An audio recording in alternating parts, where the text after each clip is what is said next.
किसी के मन की बातें पढ़ने के लिए आपको 3 तरीके पता होने चाहिए। यह तरीके सीखना बहुत महत्वपूर्ण है। इन तरीकों को सीखकर आप आसानी से समझ सकते हैं कि कोई कैसा सोच रहा है। तो आइए मैं आपको गौतम बुद्ध की एक कहानी सुनाता हूँ जो आपको दूसरों के मन को पढ़ने के तरीके सिखाएगी। बहुत समय पहले की बात है। एक छोटे से गांव में 2 भाई थे।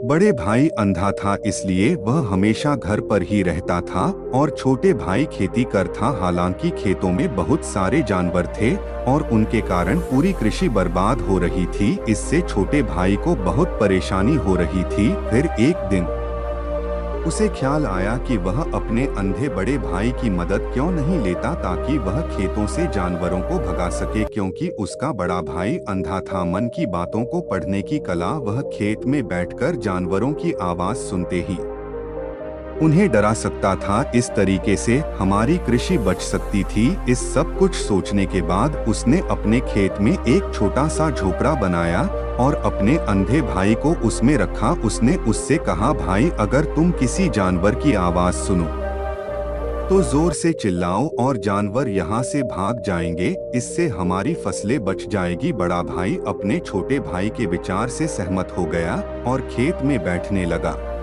जब कभी उसे किसी जानवर की आवाज सुनाई पड़ती वह तुरंत जोर से चिल्लाने लगता और जानवरों को डराकर भगा देता। वे कई दिनों तक यह अभ्यास जारी रखते हैं।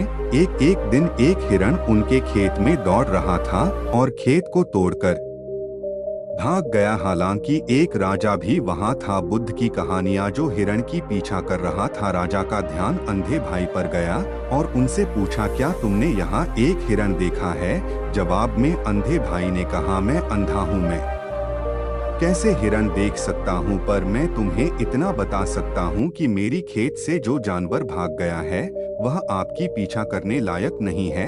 आप अपना समय बर्बाद कर रहे हैं। उस अंधे के शब्दों से चौंका हुआ था उसे आश्चर्य हुआ कि अंधा यह कैसे कह सकता है कि जो हिरण मैं ढूंढ रहा हूँ वह पीछा करने लायक नहीं है। तब राजा ने अंधे से कहा, क्या तुम मुझसे झूठ नहीं बोल रहे? एक और तुम कहते हो कि तुम अंधा हो, दूसरी ओर तुम यह दावा करते हो कि वह जानवर जो यहाँ से भाग गया है मेरे पीछे पड़ने के लायक नहीं है। फिर अंधा भाई ने कहा, ओ राजा, वह प्राणी जिसे तुम हिरण समझ रहे हो वह वास्तव में हिरण नहीं है। वह एक मादा हिरण है और मेरे ज्ञान के अनुसार वह गर्भवती है। मैंने कभी सुना नहीं है कि कोई राजा एक गर्भवती मादा हिरण की शिकार करता है। इसलिए मैं तुम्हें यह कह रहा हूँ कि वह तुम्हारे पीछे पड़ने के लायक नहीं है। तुम्हें उसकी पीछा करने में अपना समय बर्बाद नहीं करना चाहिए। यह सुनकर राजा और भी हैरान हुआ। उसे समझ में नहीं आया कि अंधा यह कैसे जान सकता है कि वह गर्भवती मादा हिरण है। उसने सोचा कि कैसे एक अंधा यह जान सकता है मैं जिस हिरण की शिकार कर रहा हूँ वह क्या गर्भवती है या नहीं। इस अद्भुत अंधे का इतना आत्मविश्वास के साथ कैसे कह सकता है? इसलिए मुझे इसे जांच करना होगा। इसलिए राजा ने सत्यता जानने का निश्चय किया और अपने कमांडर से कहा, कमांडर, मुझे चाहिए कि वह प्राणी जिंदा रहे क्योंकि मुझे जांच करना है कि यह वाकई एक गर्भवती मादा हिरण है। यह अंधा आदमी इतनी आत्मविश्वास के साथ कह रहा है और मुझे यह सुनिश्चित करना है। जाओ और जांच की क्या वह एक गर्भवती मादा हिरण है। राजा के आदेश पर कमांडरों ने हिरण को करने के लिए चला गया। कुछ समय बाद जब वह लौटे तो राजा से कहा, राजा, यह अंधा आदमी पूरी तरह से सही कह रहा है।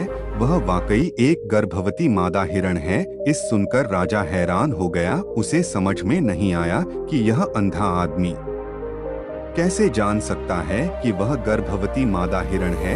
राजा के मन में कई सवाल उठे। आखिरकार राजा ने इस पर पूरी तरह से समझौता करने का निश्चय किया और अंधे से कहा, सुनो, मुझे यह नहीं पता कि तुम सचमुच अंधे हो या नहीं, लेकिन मैं तुमसे एक सवाल पूछने आया हूँ।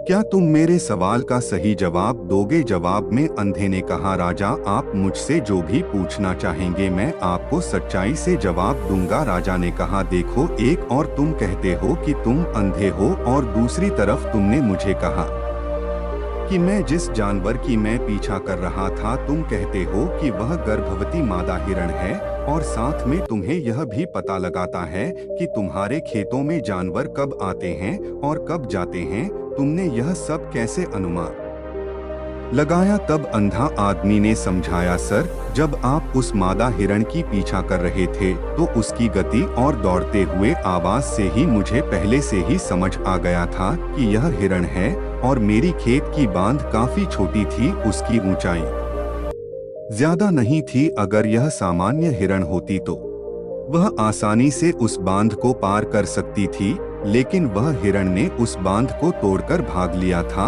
और यदि वह बांध पार करने की कोशिश करती तो उसके संतान को खतरा होता। इसलिए मुझे समझ में आ गया कि वह गर्भवती है। इस व्याख्या को सुनकर राजा अंधे के विशेष ज्ञान और कौशल को देखकर चौंके हुए हैं। वह समझता है कि यह व्यक्ति अंधा होने के बावजूद अनोखी जानकारी और क्षमताओं से संपन्न है। राजा इसका लाभ उठाने का निश्चय करता है और अंधे से एक और सवाल पूछता है। राजा कहते हैं, तुम बुद्धिमान हो और तुम्हारी कई बातों की गहरी समझ लगती है। आज मैंने तुम्हें यहाँ बुलाया है ताकि जान सकूं कि मेरी पत्नी मेरे प्रति विश्वासी है या नहीं। अंधा आदमी जवाब देता है, ओ राजा, ऐसा सवाल कैसा है? आपका विवाह कई सालों से चल रहा है और अब आप ऐसी बातें जानना चाहते हैं। ऐसे सवाल आपके मन में क्यों उत्पन्न हो रहे हैं? हालांकि राजा कहता है, तुम्हें इस सवाल का जवाब दे देना होगा। अगर तुम मुझे उत्तर नहीं दोगे तो मैं तुम्हें मृत्यु दंड से सजा दूंगा। राजा की धमकी सुनकर अंधा कहता है, बहुत अच्छा, मैं तुम्हें तुम्हारे सवाल का जवाब दूंगा। ओ राजा, अगर तुम इस सवाल का जवाब चाहते हो तो तुम्हें मेरी एक सेवा करनी होगी। राजा पूछता है, मुझे बताओ, मुझे क्या करना होगा? व्यक्ति जवाब देता है, उसके लिए तुम्हें अपनी पत्नी को मेरे साथ एक कमरे में अकेले छोड़ देना होगा। यह सुनते ही पहले तो गुस्सा होता है, लेकिन कुछ समय सोचने के बाद वह उस व्यक्ति की बात मानता है और अपनी पत्नी को उसके साथ एक कमरे में भेजने का आदेश देता है। कमांडर उस पर क्रियान्वयन करता है और अंधे आदमी और रानी को एक कमरे में अकेले छोड़ देता है। उस समय अंधा अपनी बात कहते हैं, मुझे तुम्हें छूना है। यह सुनते ही रानी बहुत गुस्से से भरी हो जाती है और अंधे को पीटने लगती है, कभी हाथों से तो कभी पैरों से और कभी पूरी ताकत से वह उसे बेहद बेरहमी से पीटती है। बाद में किसी तरह अंधा अपनी जान बचा लेता है और राजा के पास जाता है। उसने राजा से कहा, ओ राजा, आपकी पत्नी विश्वासी नहीं है। इस सुनते ही राजा बहुत गुस्से से भरकर अपनी तलवार निकालता है और सीधे अपनी पत्नी के पास जाता है। उसने उससे गुस्से में कहा, रानी, आज मैं तुमसे एक सवाल पूछूंगा और तुम्हें सच्चाई से जवाब देना होगा। अगर तुमने झूठा बोला तो मैं तुम्हारा सर तुरंत अलग कर दूंगा। उसने पूछा, मुझसे कहो, क्या तुम विश्वासी हो या नहीं? इस पर रानी ने कहा, ओ राजा, तुम मुझे मार दो, लेकिन मैं विश्वासी नहीं हूँ। राजा बहुत खुश हुआ क्योंकि वह सब कुछ जो अंधे ने कहा था वह पूरी तरह से सच था। इस सुनते ही राजा तत्काल अंधे के पास जाता है और पूछता है, तुमने कैसे जान लिया कि मेरी पत्नी विश्वासी नहीं है? अंधा उत्तर देता है, ओ राजा, यह काफी सरल है। मैंने आपकी पत्नी से कहा कि मैं उसे छूना चाहता हूँ और वह इतनी रोष में आ गई कि मुझे मारने लगी। वफादार औरत कैसे किसी अन्य पुरुष को छू सकती है? जब मैंने उससे कहा कि मैं उसे छूना चाहता हूँ वह मुझे इनकार कर सकती थी, लेकिन उसने मुझे मारना शुरू कर दिया और उस प्रक्रिया में उसने मेरे पूरे शरीर को छुआ। अब तुम मुझसे बताओ, इस प्रकार की औरत विश्वासी कैसे हो सकती है? राजा कहता है, तुम बहुत बुद्धिमान हो, ठीक है, तो चलो आगे बढ़ते हैं। उसके बाद वह जोर से कहता है, एक और सवाल का सही जवाब दो और मैं तुम्हें यहाँ से जाने दूंगा। राजा फिर पूछता है, मुझे बताओ, क्या मैं सचमुच मेरे पिता का बेटा हूँ या किसी और का? इस पर अंधा आदमी उत्तर देता है, ओ राजा, इससे तुम्हारा क्या लेना देना है? चाहे आपके माता पिता कौन हो, आप इस राज्य के राजा हो, तो इस सवाल को छोड़ दो। लेकिन राजा जिद करता है, नहीं नहीं, मुझे इस सवाल का सटीक जवाब चाहिए, वरना यह सवाल मुझे हमेशा परेशान करेगा। इसलिए मैं सच्चाई जानना चाहता हूँ। अगर तुम सही जवाब दोगे तो मैं तुम्हें यहाँ से जाने दूंगा। अंधा आदमी उत्तर देता है, तो राजा, मेरे लिए इस सवाल का उत्तर देने के लिए तुम्हें अपनी माँ के पास जाने की कोई आवश्यकता नहीं है। मैं अभी बता सकता हूँ कि तुम किसके बच्चे हो, लेकिन उससे पहले मैं चाहता हूँ कि तुम मुझसे वादा करो कि तुम मुझसे गुस्सा नहीं करोगे। राजा कहता है, हाँ, मैं वादा करता हूँ कि मैं गुस्सा नहीं करूँगा। फिर आदमी जवाब देता है, ओ राजा, मैं तुम्हें बताने की आवश्यकता नहीं है कि तुम सचमुच अपने पिता के बच्चे हो। मैं तुम्हें अब बता दूं कि तुम मेरे स्वामी राजा और परमेश्वर के पुत्र हो। मैं वादा करता हूं कि मैं आपसे गुस्सा नहीं होऊंगा। फिर अंधा राजा से कहता है, तुम सचमुच अपने पिता के बच्चे हो, लेकिन तुम एक कंजूस व्यापारी की छाया में भी हो। यह सुनते ही राजा बहुत खुश हो जाता है और तत्काल अपनी माँ के पास जा जाता है। उससे कहता है, माँ, कृपया मुझे सच बताओ, क्या मैं सचमुच अपने पिता का बच्चा हूँ या किसी अन्य का? अगर तुम मुझे सच नहीं बताओगी तो मैं यहाँ ही अपनी जान दे दूंगा। मुझे सच बताओ, क्या है? राजा की माँ कहती है, पुत्र, तुम सचमुच अपने पिता का बच्चा है, लेकिन तुम एक कंजूस व्यापारी की छाया में भी हो। जब मैं नहाकर अपनी आवश्यकता अनुसार देख रही थी तो मैंने तुम्हारी ऊपर कंजूस व्यापारी की छाया देखी। यह सुनते ही राजा बहुत खुश हो जाता है और तत्काल ही अंधे के पास लौटता उससे पूछता है, तुमने कैसे जान लिया कि मेरी ऊपर कंजूस व्यापारी की छाया थी? अंधा जवाब देता है, ओ राजा, आप मुझसे कई सवाल पूछते हैं और मैंने सभी के सही उत्तर दिए हैं।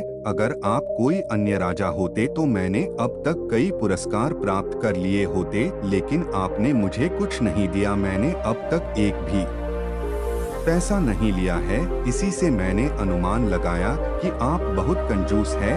यह सुनकर राजा हंसते हुए कहता है, जो भी तुम मांगो मैं जरूर दूंगा, लेकिन मुझे बताओ तुम कैसे जान लेते हो क्या सही है और क्या गलत, और तुम इतने सटीक और निष्कलंक उत्तर कैसे दे सकते हो? अंधा आदमी कहता है, ओ राजा, मैं प्राकृतिक रूप से अंधा हूँ। अगर मेरी आंखें होती तो मैं किसी के विचारों को आसानी से समझ सकता। मन का अपनी भाषा होती है और इस भाषा को किसी के शरीर की क्रियाओं में देखकर समझा जा सकता है। व्यक्ति की आंखों, होठों, काम करने के तरीके और उनकी गतिविधियों को देखकर हम समझ सकते हैं कि उसके मन में क्या चल रहा है। इस पर आधारित हम किसी की विचारों को जान सकते हैं, लेकिन मैं अंधा हूँ, इसलिए मुझे क्रियाओं के माध्यम से जानना पड़ता है। अगर मुझे कुछ जानना होता है तो मैं अगले व्यक्ति को कार्य सौंपना पड़ता है। देखना होगा कि वह कैसे काम करता है और उसके आधार पर मैं समझ सकता हूँ कि उसके मन में क्या चल रहा है। इस सुनते हुए राजा पूछता है, क्या इसका मतलब है कि मैं भी किसी के विचारों को जान सकता हूँ? इस पर अंधा आदमी कहता है, बिल्कुल, आप भी किसी के विचारों को समझ सकते हैं, लेकिन उसके लिए आपको पहले अपनी आत्मा पर काम करना पड़ेगा और वह काम है अपनी मानसिकता को शांत करना, अपनी मानसिकता को वर्तमान में लाना। इसके लिए आज मैं आपको 3 तरीके बताऊंगा और यह 3 तरीके बहुत ही सरल और आसान है। लेकिन राजा, इससे पहले आपको एक चीज करनी होगी, अपनी मानसिकता को संकेंद्रण, दूसरों के विचारों को समझ सकते हैं। उम्मीद करते हैं आपको गौतम बुद्ध की कहानी अच्छी लगी होगी।